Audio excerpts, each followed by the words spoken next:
Welcome to my YouTube channel. I'm Ashish Trivedi and I have created an online YouTube channel for the online study of the class 10th, 11th and 12th related to the subject physics, maths and computer. So if you want to study online, do one thing, just subscribe my channel and press the bell icon. So whenever I put any type of important and very important video, you will get notified.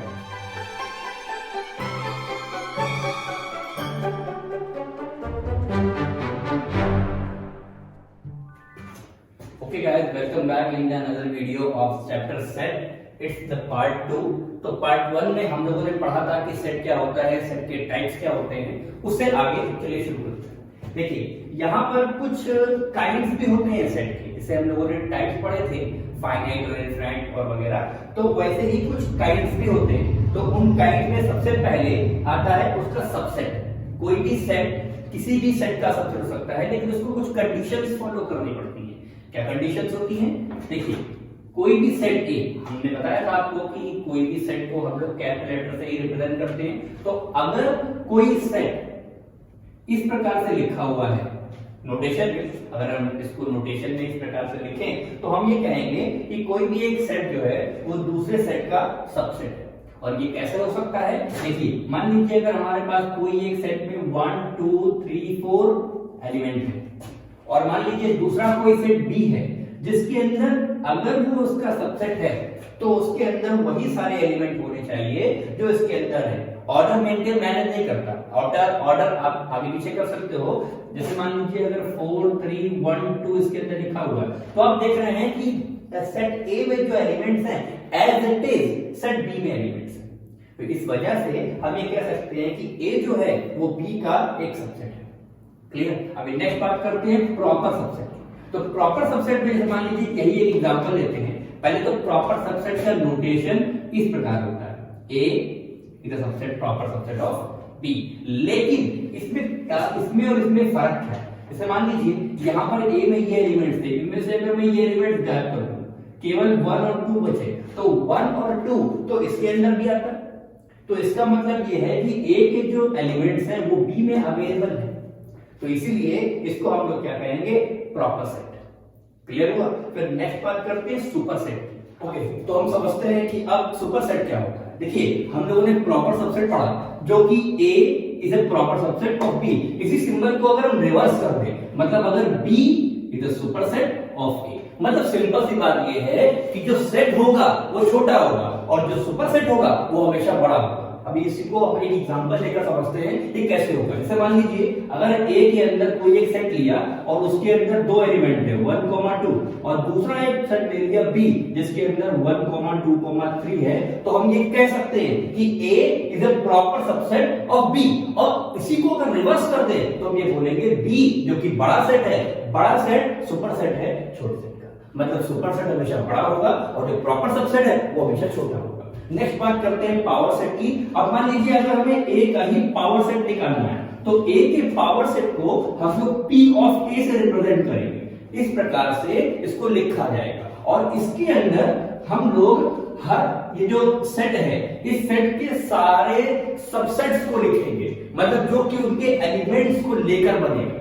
और आप जानते हैं या मैं आपको बता दूं कि किसी भी सेट को अगर सारे एलिमेंटों को निकाल दिया जाए तो वहां क्या बचेगा? Null set. नल सेट मतलब 5 जो हम लोगों ने पढ़ा है। तो सबसे पहले हर पावर सेट में सबसे पहला एलिमेंट हमें 5 रखना है और 5 के बाद हर एक एलिमेंट का एक सेट बनाकर यहां पर रखा जाए।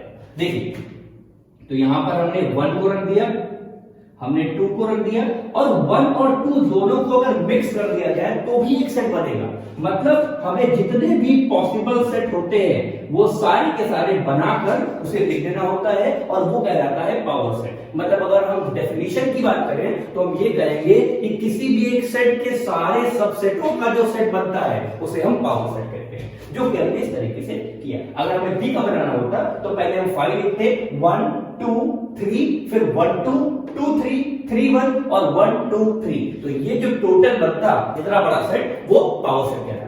नेक्स्ट बात करते हैं यूनिवर्सल सेट के लिए। लेकिन यूनिवर्सल सेट समझने के लिए हमें जरा यहां पर आना पड़ेगा और कुछ इंपॉर्टेंट सेट के नोटेशन समझने पड़ेंगे। इसी के बिहाफ पे मैं आपको बताऊंगा कि यूनिवर्सल सेट क्या होता है। इसका नोटेशन यू होता है, लेकिन ये होता क्या है ये समझने के लिए हमें जरा ये समझना पड़ेगा। देखिए आप ये जानते हैं ये सारे के सारे कि n जो है वो नेचुरल नंबर के सेट को कहा जाता है, मतलब वो नंबर जो नेचर में होते हैं 1 2 3 और मैथमेटिकली हम उनको रिप्रेजेंट करके यूज कर सकते हैं। ये या एक तरीके से ये भी कह सकते हैं कि सारे काउंटिंग नंबर्स को हम नेचुरल नंबर कहते हैं। अब उसके बाद दूसरा इंटीजर आ गए। इंटीजर जो कि पॉजिटिव और नेगेटिव दोनों होते हैं, जैसे -1 -2 3 4, मतलब नेचुरल नंबर्स में नेगेटिव नंबर और जीरो काउंट नहीं होता, लेकिन इंटीजर्स में या फिर पहले होल नंबर इनमें ये दोनों काउंट होते हैं। अब उसके बाद बात आती है रैशनल नंबर। रैशनल नंबर जो p/q के फॉर्म में होते हैं उन्हें हम लोग रैशनल नंबर कहते हैं। यही बात में आके डेसिमल नंबर भी बन जाते हैं, लेकिन रैशनल नंबर, हर रैशनल नंबर डेसिमल नंबर बनेगा इस बात की गारंटी नहीं होती। खैर हम यहाँ पर देखते हैं कि रैशनल नंबर क्या है। उसके बाद नेक्स्ट आप बात करते हैं z+ नोटेशन है पॉजिटिव इंटीजर्स का, और उसके बाद z- है नेगेटिव इंटीजर्स का। तो मैं यहाँ ये बताना चाह रहा हूँ कि देखिए ये जितने भी सेट हैं ये सारे के सारे सेट हो गए। अब एक आखिरी सेट देखिए जरा, रियल नंबर जो कि पूरी दुनिया में जितने प्रकार के नंबर हम कॉपी में लिख सकते हैं वो सब रियल नंबर होते हैं एक्सेप्ट 1, केवल एक प्रकार का नंबर जिसे रूट के अंदर नेगेटिव, अगर हम रूट के अंदर कोई नेगेटिव नंबर लिख दें तो वो इमेजिनरी नंबर होगा, मतलब उसको रियलिटी में नहीं कह सकते, वो रियलिटी में नहीं पाया जाएगा। तो अगर केवल इस प्रकार के नंबर को छोड़ दिया जाए तो बाकी जो नंबर बचते हैं वो सब रियल नंबर है। तो अगर वो सारे रियल नंबर हैं तो जितने हमने ऊपर पढ़े ये सब के सब तो रियल नंबर ही हुए। इसका मतलब इनका नोटेशन अलग है, लेकिन ये सारे इसके अंदर आते हैं, तो हम ये कह सकते हैं कि जो रियल नंबर है वो इन सबका यूनिवर्सल सेट है। तो इसी वजह से हमने इसको आपको समझाया। तो यूनिवर्सल सेट जो होता है वो इसी के अकॉर्डिंग होगा, मतलब जैसे मान लीजिए अगर हमने कोई एक सेट यहाँ A लिया 1, 2, 3 इसके अंदर एलिमेंट है, फिर हमने एक सेट B ले लिया, B के अंदर 2, 3, 4 है मान लीजिए सपोज दैट, और अगर हमने एक एलिमेंट ले लिया C जो 1, 2, 3, 4, 5 सब है, तो हम यहाँ ये कहेंगे कि C जो है वो A और B दोनों का यूनिवर्सल है। मतलब यूनिवर्सल सेट वो सेट होता है जिसके अंदर प्रीवियसली जितने भी सेट हैं उन सब का एलिमेंट एज इट इज उसके अंदर प्रेजेंट हो। चलिए ये बात तो हो गई सेट्स की। अब बात कर लेते हैं जरा इंटरवल्स की, क्योंकि ये भी बहुत इंपॉर्टेंट टॉपिक है और सेट के चैप्टर्स में कई सारे क्वेश्चन जो होते हैं वो इंटरवल पे ध्यान पे होते हैं। तो अगर इंटरवल हम समझ लेंगे तो हमें ये भी क्लियर हो जाएगा और क्वेश्चन करने में हमें कभी कोई प्रॉब्लम नहीं होगी। तो देखिए सबसे पहले जो इंटरवल का नाम है उसे हम कहते हैं क्लोज इंटरवल। इसका नोटेशन इस प्रकार होता है और इसके अंदर कुछ इस तरह के नंबर लिखे हुए हैं। इन नंबरों को बाउंड्री एलिमेंट्स कहते हैं, मतलब ये इधर वाली लेफ्ट बाउंड्री एलिमेंट हो गया और वो राइट बाउंड्री एलिमेंट हो गया। क्लोज इंटरवल में ये बाउंड्री के एलिमेंट और इसके अंदर के जो एलिमेंट्स आते हैं वो सारे के सारे एक्सेप्टेबल होते हैं। अगर हम ये समझ लें कि ये सारे नंबर नेचुरल नंबर में हैं तो इस इंटरवल के अंदर में 2, 3, 4, 5, 6, 7, 8 तक नंबर लिए जाएंगे। ऐसे ही ओपन इंटरवल का नोटेशन ये है, इसमें बाउंड्री एलिमेंट काउंटेबल नहीं होते, इसके मिड के नंबर काउंटेबल होते हैं। उसी प्रकार सेमी ओपन इंटरवल में इस तरफ क्या लिखा हुआ है, इस तरफ इसका नोटेशन है और इस तरफ इसका नोटेशन है। इसका मतलब ये है कि यहाँ पर 2 जो लेफ्ट बाउंड्री एलिमेंट है वो एक्सेप्टेबल है, लेकिन राइट बाउंड्री एलिमेंट यहाँ पर एक्सेप्टेबल नहीं है। उसके बाद नेक्स्ट बात करते हैं सेमी क्लोज इंटरवल की। तो सेमी ओपन तो ये हो गया, अब ये हो गया सेमी क्लोज। तो सेमी क्लोज इंटरवल में इसी का जस्ट रिवर्स होगा। तो यहाँ पर राइट बाउंड्री एलिमेंट एक्सेप्टेबल है but left boundary element is not acceptable है।